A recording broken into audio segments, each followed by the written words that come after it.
Hello, everyone. Welcome to this episode of It's Simple, Really.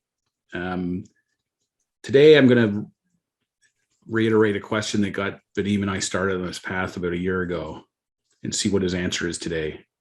So, Vadim, do you want to make $10,000 a month? I do. I do, Greg. I still do. So this looks like, and it is a clickbait title for a podcast. But seriously, this was the question that I found online about a year ago. About a year ago, even before, this was just before I got let go from my corporate job. And when I saw that question, and I thought to myself, man, $10,000 a month, pretty sweet. And online, kind of, sort of feels like you don't have to do anything, or at least you have to do something in the beginning, and then you just coast making $10,000 a month. And I went down this rabbit hole of watching videos of, there was this one girl, and then there was one guy, and then there was a hippie-looking, pot-smoking gentleman in another video. And they were all talking about the same thing, about like, let's set up a system, and this works, and you only have to do this once, and then it's autopilot. And I bought it. I really, really bought it because it kind of made sense to me. People were educating others. They were selling their knowledge, but they were selling their knowledge at scale because they could create a video or an explanation course, and then they just launch it into this black box of the internet, and money just rolls in. And so I thought to myself, remember, I was working at that time. So I thought to myself, man, if only I had the time to develop all of this. I need help. And then I thought to myself, I know a guy who used to develop educational stuff for a living, like literally for a living. And that was the person who's sitting across from me. Well, not literally across from me, but on the other side of the camera, Greg. He used to be in charge of all of training for a massive company that had business on 2 continents, 4 different countries. So I called up Greg, like, hey, buddy, what are you doing? And Greg's like, who the hell is this? Wow, why are you calling me? Now, that wasn't the case. Greg and I actually spent a lot of time working together and playing ping pong as well. So long and behold, a week later, I called up Greg and said, hey, how are you doing? Remember that thing I told you last week about making $10,000 a month? Well, I think I'm going to try it. Oh, that's great, said Greg. Yeah, because I got fired. Anyway, that. And I remember I said, see, you put out into the universe that if only I had more time, and all of a sudden you had lots of time on your hands. I did not appreciate the sarcasm in those words at that time, I'll be honest. It stung pretty badly. Having said that, I think you're missing one key point, if I can interrupt. Yeah. One is that not only did you buy into can you make $10,000 a month, but you also sold it to me as a great idea. And so I've jumped right in as well. Yeah, that's true. And in fact, although it is clickbait, and although, as we found out over the year, that's what we're going to cover today, is our journey of not even a podcast, a video cast of what we've been recording. And I'll let Greg recap because he does a more eloquent job of it. This is kind of a summary of the last year and what it means to be a digital entrepreneur, and kind of the things we tried and where we failed. And unfortunately, it hasn't been, well, you know what? I'm not going to qualify it. It's not fortunate. It's not unfortunate. It's been about, 11 months? No, just shy of 11 months now. We haven't made $10,000, neither Greg nor I. Although, I have to say, he's damn close. Getting there. Yeah, exactly. So, do I want to make $10,000 online? I still do. Have I figured it out? I tried. I really, really did. And I know what works and what doesn't. And I know that some of the videos that are out there online saying that you can do this are not necessarily false, but they're not as easy as they sound. And that took time to realize, and that took time to understand. So the journey of a digital entrepreneur was rocky, but it was a lot of fun. So Greg, why don't you tell us how we got onto this thing about entrepreneur and entrepreneur versus entrepreneur? Sure. Well, I mean, we started, like you said, around November of last year. It's funny. I think back and I remember, like, I don't know if it was November, early December, like we were both ordering equipment on Amazon and stuff. And then because of the holiday shopping, it was like stuff wasn't coming in quickly and there was delays, and I just got to get my camera. I got to get my computer. I got to get my light. Yeah. Get the lightings. Exactly. And then, I had a mad rush because I was convinced that if only I got my leadership for teens course out there and could pre-sell it as a Christmas present, that all the moms and dads and grandpa and grandmas out there, why wouldn't they buy their teenage kid a leadership course for Christmas? And I went to bed every night thinking, all right, tonight's the night. I'm going to wake up in the morning and my email is going to be blown up. Orders galore. I think I sold 8 or 10, something like that. Mostly family and friends and people who knew me, stuff like that. Anyway, but then of course, because I'd sold it and took people's money, I had a launch date of February 2nd, I think it was, and I had to build the thing. So then it was a rush to get that built and other things I wanted to build. That's right. And then I don't know, we got into February, and we were both talking about building content and creating content. And then you came up with a brilliant idea that, well, we're having these morning meetings every day. Let's record them and put them together and publish them on YouTube and stuff. And thus Entrepreneur versus Entrepreneur was born. Yeah. So without fail, even before we started recording those, without fail, every day at 9 a.m., barring weekends and maybe some vacations, Greg and I sat down and just talked about this. And we had a lot to talk about because we were going through this experience together, but in our own different ways. We chose different platforms. We found out new tools, and it was such a mad rush to, like, Greg, do you know that you can do this? Yeah. Oh my God, you can do this promotion with just this tool, and it's going to be an avalanche of people wanting to buy your fill in the blank. Yeah. And then Greg would say, oh yeah, and then I tried Camtasia, and this is what I've built. Look, I'm doing ads with my cartoon characters. Like, wow.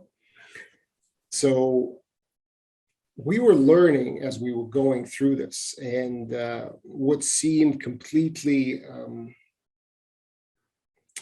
unknown,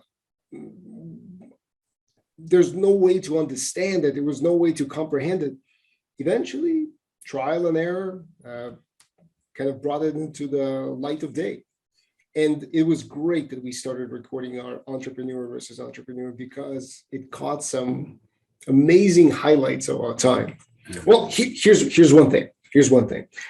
In I think it was either late February or very early March.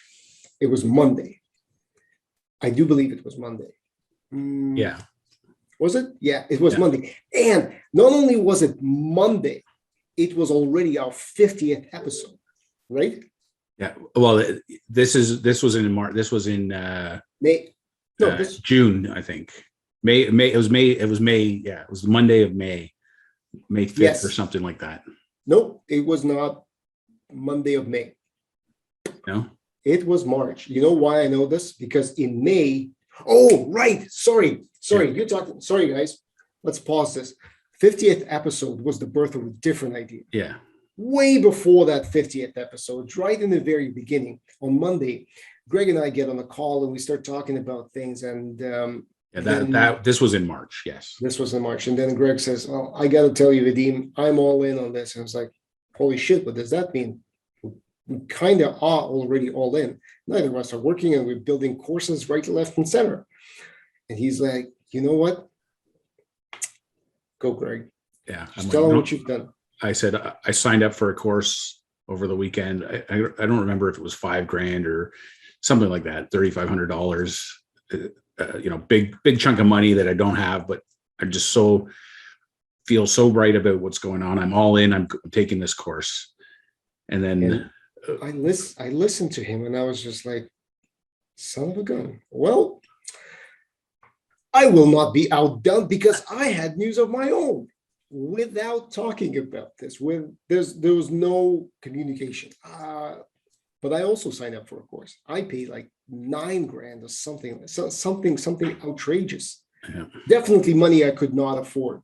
Yeah. But it felt right. And I was just like, Greg, you know what? I signed up for a course. And that's how we kind of invested in our future.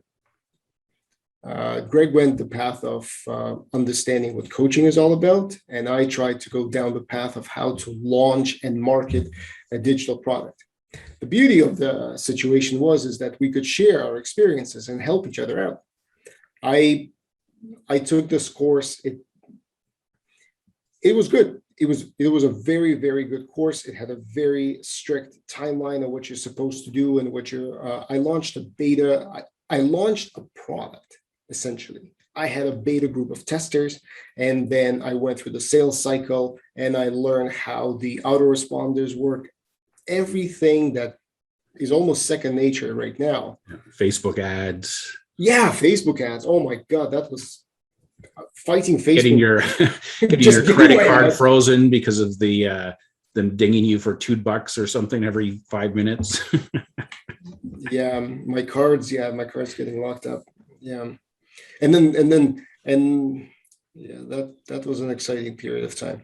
So in my case, although I did have a good focus group, I had a good beta testing group. I did not sell a single course. Having said that, I built the whole course. I mean, I had the full marketing platform, website, landing page, 5 email sequence, all of that done. None of it I knew how to do just a couple of months ago. Yeah.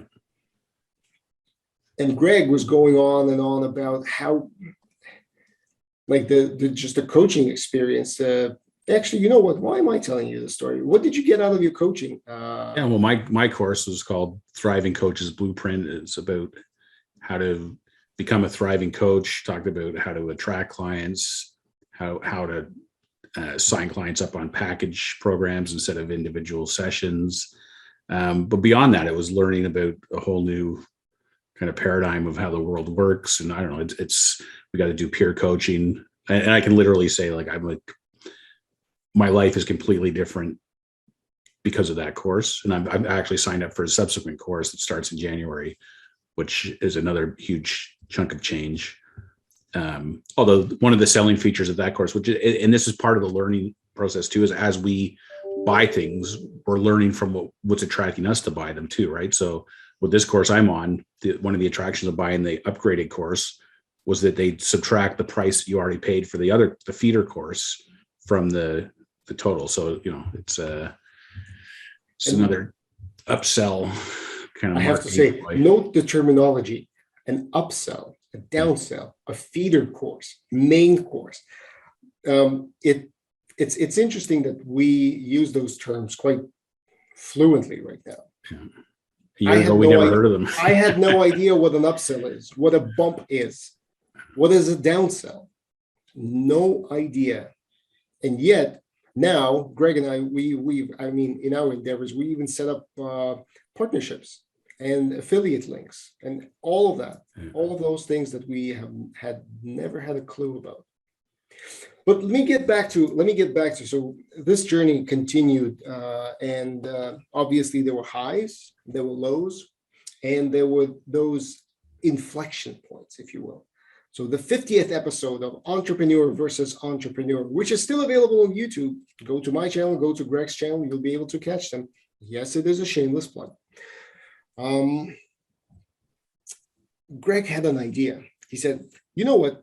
I was in the shower. How about actually, I'm going to shut up now. Greg, tell the story. Yeah, well, I'd been working with Miguel Hernandez, who introduced us to Glide, which is a no-code app building product. So, toyed around and been thinking, kind of in the back of my head, like, just, you put thought back there and just let it cook for a while. And then, where do you have most of your good ideas? Well, it's when you're in the shower or out for a walk, or you're not thinking. And all of a sudden this idea came to me about, hey, I could use this app to build something for kids when the parents are away. And that's a blatant lie. It started with your dad. Well, I built an app for my dad, the art app, which was a shameless steal of Miguel's app that he built for his mother to record poetry. So she wrote a lot of poetry, and he recorded audios of her reading the poetry, but then other family members reading her poetry as well. Right. And then I built this app for my dad. But then it was like, how do you monetize or commercialize this into something legitimate? And then my sister-in-law is a mommy blogger called her program's called Pregnant Chicken. And I thought, how, there's a warm audience. How can we tap into that? What would this look like? And that's when I came up with the idea of doing, at first to start off, it was going to be a pregnant chicken app, where it was going to be like recording audios for kids' books. And what would that look like? And I happened to be out over there on the weekend, and I ran it by her, and she thought it was a good idea. So then, of course, Monday morning rolls around, and I'd come home from telling her about the idea on Saturday, I think, to Saturday night and Sunday to building a prototype of the app on Sunday, to then showing it to Vadim on Monday morning and talking about it. Next thing you know, we were launching into our first partnership. And the first digital / physical product. Yeah. And I thought it was a brilliant idea. I thought to myself, man, that's fantastic. And we started this was beginning of May, and we've dedicated the whole month of May to building, refining, solving. I mean, come on, we were solving permission issues for an app. Yeah. We had six beta testers, I think we had. We did, yes. Who all thought it was a great idea, and they were all our target market, young children.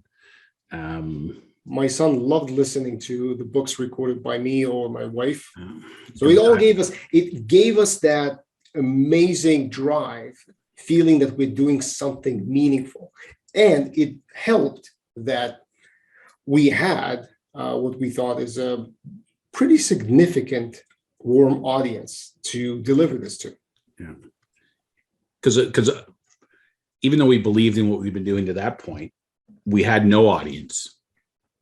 And we thought, this is what the piece that's been missing for us is the warm audience. And we can dovetail into this nicely. And we're going to go to bed one morning and wake up the next morning, I don't know, millionaires. Yeah. We talked a lot about pricing, or should it be $5.99? Should it be $9.99? Should we go $20.99? Do we do a recurring model? Do we do it a monthly, maybe an annual fee? We thought about so many different things. We've covered the bases with this. So we've built an app. It's still alive and it's well, and you can check it out on either solobusiness.ca /storytime.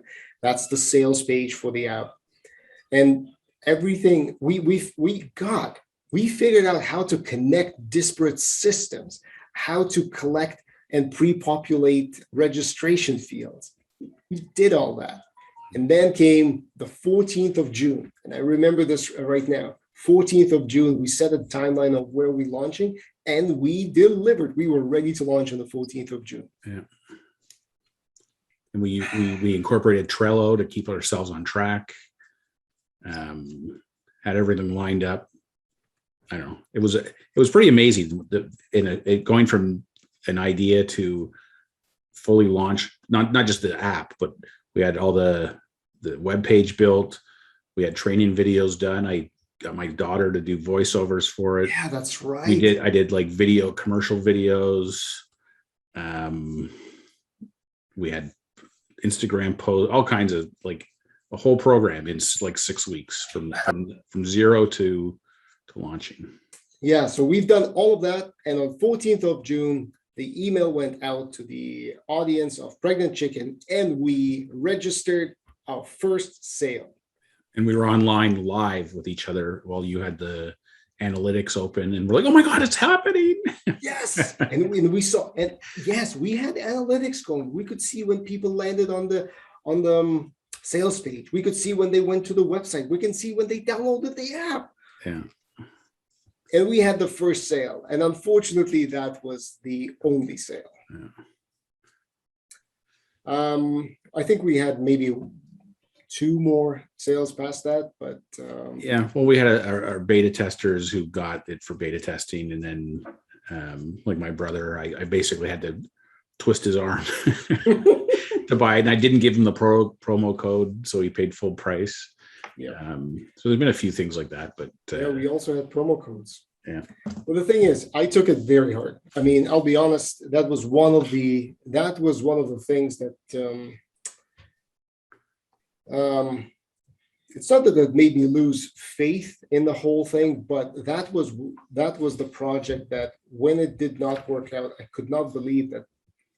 It's not that we failed, because we definitely succeeded in what we've delivered. Yeah. We just probably didn't deliver the product that people wanted to buy. Yeah. Well, it's like opening a store and you cut the ribbon and nobody comes. So and after that, it took at least a month to get back to kind of in the space of doing something. Greg continued. You continued on. Like, I mean, you chugged along with many other projects, and you still like pushed Storytime as much as you could. I definitely remember that. Yeah. But the one thing is, I made more commercials with the stock footage. Yeah. The use cases that we had. Yeah. And we bounced back, and it's interesting. You bounced back to a completely new thing. So I launched buy sell business in Canada, which is a completely odd website. And Greg went on to launch Coaching Please, which it's interesting because as we think of wrapping up entrepreneur versus entrepreneur, and this is kind of the final chord of it.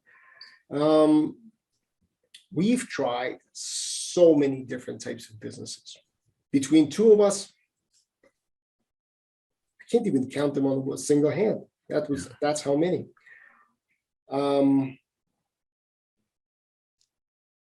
you are actually going to be making money not from coaching, but from app development. Yeah. Well, I've got some coaching money. I've got some app development. I got leadership courses. You have training, a lot of training courses, a lot of lines in the water. Yeah. Oh yeah. Yeah. I'm hoping to eat lots of little fish is kind of the approach. So Greg, how would you summarize entrepreneur versus entrepreneur? Probably the most fun I've had in a year. My whole career. It's probably been the most fun. Yeah.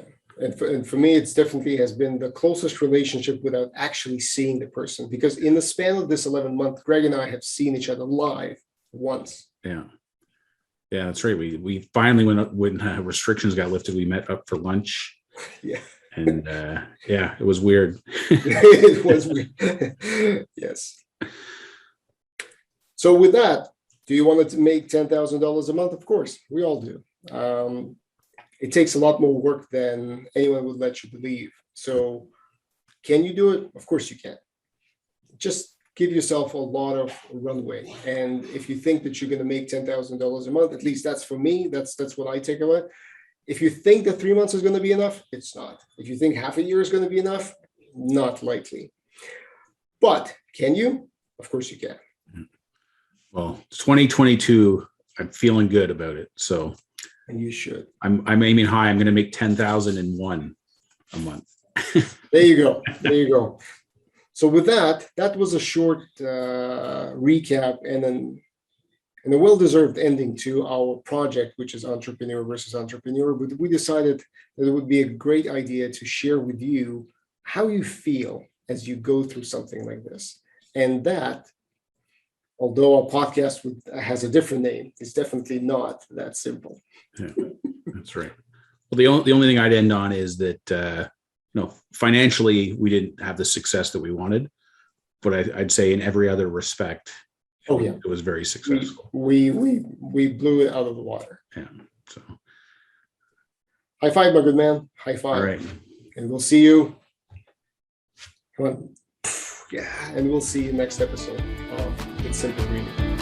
See you next time.